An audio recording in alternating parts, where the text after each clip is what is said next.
Psalm 14, Corruption of Humanity and the Coming of Salvation. Psalm 14 is a sobering reflection on the depth of human sinfulness, the reality of moral corruption, and the enduring hope of divine salvation. It moves from an honest diagnosis of humanity's spiritual condition to a confident expectation that deliverance must come from God alone. The psalm opens with a striking statement: "The fool has said in his heart, there is no God." This fool is not defined by intellectual limitation but by moral and spiritual rejection of God's authority. The denial described here is fundamentally internal, in his heart, suggesting that unbelief is often expressed through a life lived as though God is absent or irrelevant. From this inward denial flows outward corruption. They are corrupt, there is none who does good. The psalm presents a direct connection between turning away from God and the resulting distortion of moral life. The perspective then shifts to God's evaluation of humanity. The Lord looks down from heaven upon the children of men, to see if there are any who understand, who seek God.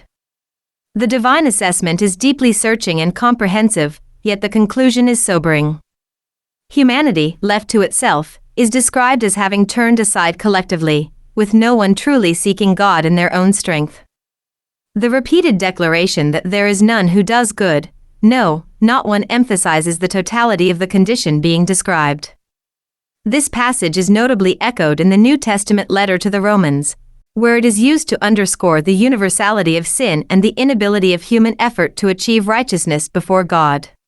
The implication is that moral failure is not isolated but pervasive, affecting all of humanity. The psalm continues by describing the practical expression of this corruption. The wicked are portrayed as those who exploit others without restraint, eating up the people of God as though consuming bread. This vivid imagery communicates both ease and carelessness in their oppression. Their actions are not hindered by reverence or awareness of divine accountability. Sin, therefore, is not only inward but also outward, shaping societies marked by injustice and exploitation. Yet the tone shifts when God's relationship with the righteous is introduced, for God is with the generation of the righteous. Despite widespread corruption, God is not distant from those who belong to Him. The wicked may act with arrogance and disregard, but fear ultimately overtakes them because they are not secure in the presence of God. In contrast, the poor and vulnerable are not abandoned. God Himself becomes their refuge. Righteousness in this context is understood not as human perfection, but as a posture of trust and alignment with God.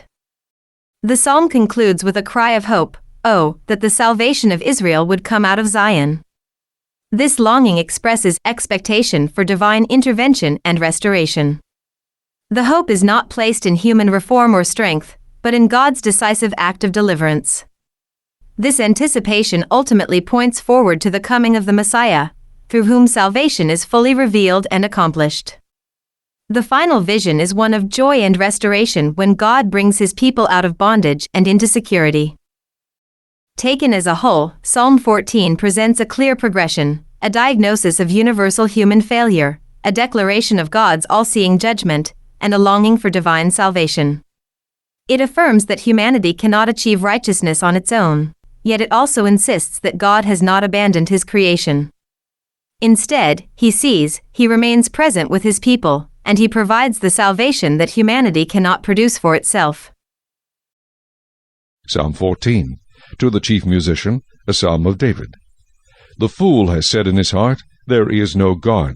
They are corrupt, they have done abominable works, there is none who does good. The Lord looks down from heaven upon the children of men, to see if there are any who understand, who seek God. They have all turned aside, they have together become corrupt. There is none who does good, no, not one. Have all the workers of iniquity no knowledge, who eat up my people as they eat bread, and do not call on the Lord? There they are in great fear, for God is with the generation of the righteous. You shame the counsel of the poor, but the Lord is his refuge. Oh, that the salvation of Israel would come out of Zion. When the Lord brings back the captivity of his people, let Jacob rejoice and Israel be glad.